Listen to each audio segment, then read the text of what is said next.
11 જિગ્નેશભાઈ મેં બોગે કેન્સર પીજો તો તારે પીજો કે ના પીજો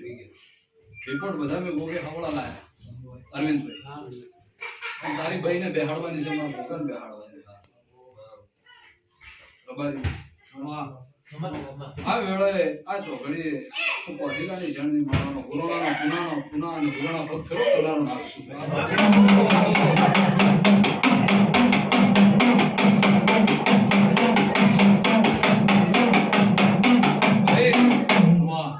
લાલુભાઈ આ ભાઈને વિશ્વાસ હતો ભીતરથી કે આ ગુંગો મારું ઝેર પીશે શું કહું ભાઈ આ ભાઈને વિશ્વાસ હતો કે આવડી ઉંમરમાં મારું ઝેર પીશે એની હસબન્ડને પૂરો વિશ્વાસ હતો કે આ ગુંગો ઝેર પીશે આ ગુણને વિશ્વાસ હતો કે આ ગુંગો એનું ઝેર પીધા કારણ કે કેન્સર બહુ કાઠી વસ્તુ છે હાલે હજી દવાઓ જોઈએ એટલી મળતી નથી પણ આ તો તપસીનો ગોગો છે ઘોટડે અહીંથી બધું લઈ અને ગોગો ગળી ગયો એમને માં સભા નથી મળી એટલે લાલુભાઈ હું ગોગો છું આ વેળે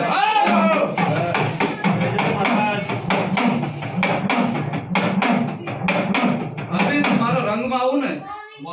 એનું કોમ છે વિષ્ણુભાઈ રમેશ હું રંગમાં આવું ને એનું કોમ છે આ ગોગાના હાથ સભા દેવા દેવાનું કોમ નહીં આ ગોગાના હાથ સભાનું ડુબાઈ એવો ઝેરીલો નાખશું અને આ પોષમની ગાડે હાથી હરિયાળી હસતો નાખશું ભાઈ બાબુભાઈ શું કરે તારા ઘેર આવી હવા વેતની ફૂડ સડાઈને તને મળું તો જ મારો ગોગા લઈ જતો નકે લઈ જતો ના શું કહું ભાઈ ઈશ્વરી વગર લઈ ના જતો પારક્યા તો પુરાણો ભૂદેવનો નાગ છે કોણ સડાઈને હોમો મળું જગતમાં ક્ષેત્રમાંથી દુનિયામાંથી નાગ આડો નીકળે પણ હું ગોગો હોમી સાચી આવું દબાજી હું નાગ તમારો છું ફળ લઈને તારા ક્ષેત્રમાં તારા ઘેર નો હોમી સાચી હું ગોગો આવું તો એમ માનજે કે આ ગોગો તને દીધા લે અને તારા ઘેર કરોડ રૂપિયાના ગોગાનું વેણ પડ્યું છે મટાડી દે છે મારા બાપા જો તારી વેળા ના લાવ મારું નામ